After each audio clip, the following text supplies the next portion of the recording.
Welcome to my tutorial on using the Visual Studio Debugger. The purpose of the debugger is to help you better understand your code while it is running.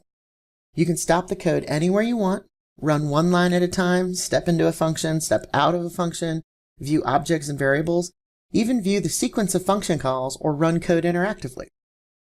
I've developed a simple application for this tutorial that addresses some of the most common issues with arrays and pointers. In this application, we create an array of pointers to strings. We then add 10 names to it, print the collection, delete one of those customers, and then print the collection again.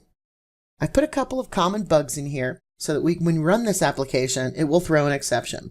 So how can we go about figuring out what causes this exception? Let's go ahead and run it and check it out. So here we see that we have printed our welcome message to our first 10 customers, and then this exception is thrown. This exception is not in our code, so we first need to figure out where in our code we're calling something that causes this exception to be thrown. So the first thing we want to take a look at is the stack frame.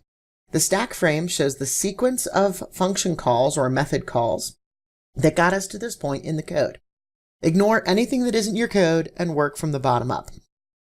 Notice that main was the first function called, and on line 40, it calls print customers. Then in print customers, on line 19, it jumps to the insertion for the string class. Operator less than is the important part. All the rest you can more or less ignore. But since you didn't write this code, you can probably safely assume that it is something on line 19 of your code that caused the exception.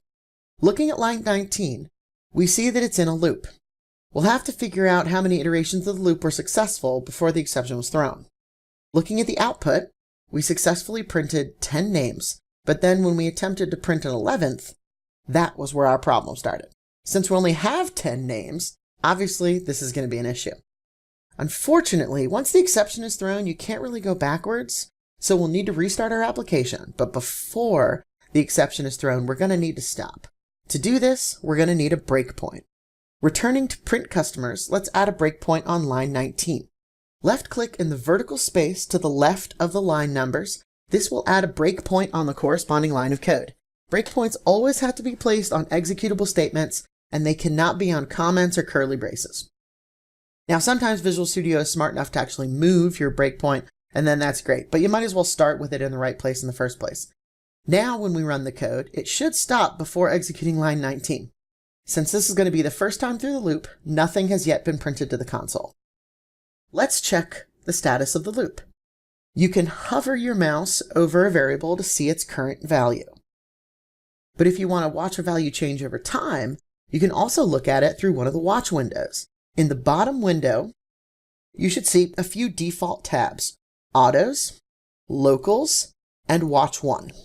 If you're missing some of these, you can open them through the Debug, Windows, and then Watch, Autos, or Locals. There actually are up to 4 watch windows, so you can have different variables in each one. The Autos window shows recently used variables. The Locals window shows all locally declared variables, and the Watch allows you to customize which variables to show.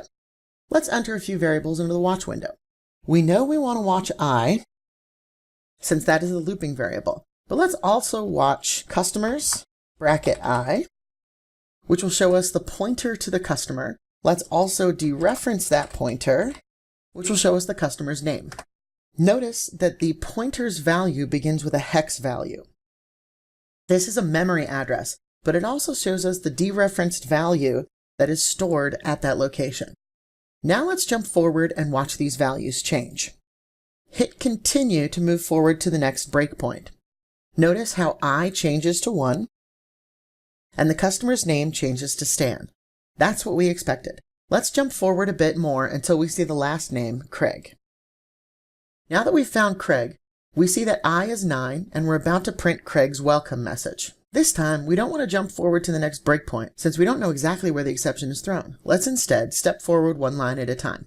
There are 3 tools for this: step into, step over, and step out. Step into will jump into any functions on that line. Step over will run the line in its entirety and then move on to the next line. Step out will complete the current function and simply return to the calling function. Most of the time, you'll want to use step over and just run the entire line. Let's see what happens. Stepping over this line prints Craig's welcome message to the console and then stops on the last line of the for loop. Let's step over again. Now we're at the top of the for loop and about to increment I and then test it. Stepping over again. Now we're at the if statement. Let's look at our variables. I is 10. Customers is, oh wait, that can't be right. Our dereferenced pointer says it's unable to read memory. Here's our problem. We went over the bounds of the array. An array of size 10 only has valid indices of 0 through 9. Looking back at our loop, we see that it continues to loop while I is less than or equal to number of customers. Let's fix that and remove the breakpoint. Let's see if our application works now. Oh no, there's another exception. This time the exception is in our code, so that makes things a little easier. We know that line 19 is the problem again. Looking at the exception message, we see access violation reading location. This tells us that we tried to dereference a pointer that did not have valid memory. So now we have to figure out which pointer it was.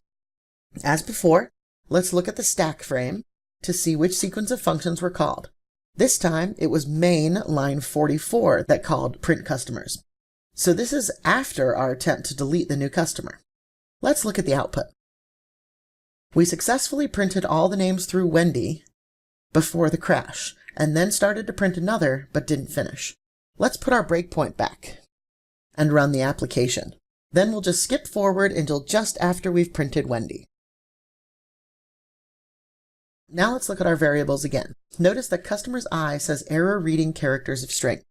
This hints that the memory for the pointee isn't accessible. Look at the pointer's value. It looks like a valid memory address. If it were null, the address would be all zeros. We deleted this customer, but forgot to set its pointer to null. Let's fix that, remove the breakpoint, and try again. Now everything is working as expected. Now here's 2 more tricks for using the debugger. If you get stuck in code that you didn't write, you can use step out to get out of it. So let's go ahead and set that breakpoint on the cout statement, and let's step in to that code and see what happens. So here we are, we're about to execute this cout statement. Let's go ahead and step into it and see what happens. When we step in, it opens up the OStream library. Since we didn't create this code, we can safely assume that it's probably good. We don't need to worry about debugging it. Any errors or exceptions thrown are probably from our code. So we don't need to step through this line by line. Let's go ahead and step out. It's just going to continue to run this whole function and then jump back out to our code. So stepping out returns us to our code. Let's go ahead and step in again because lots of stuff's going on this line.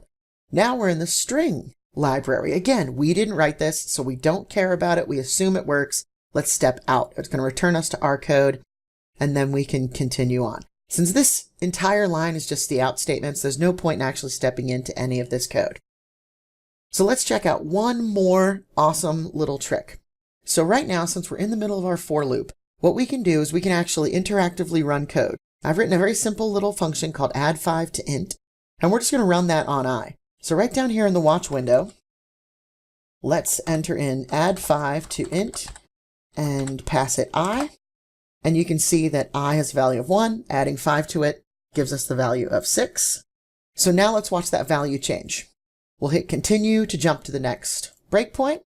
And oh, no, what happened here? Look, add5 to int didn't update its value when I changed. And it also grayed out that value.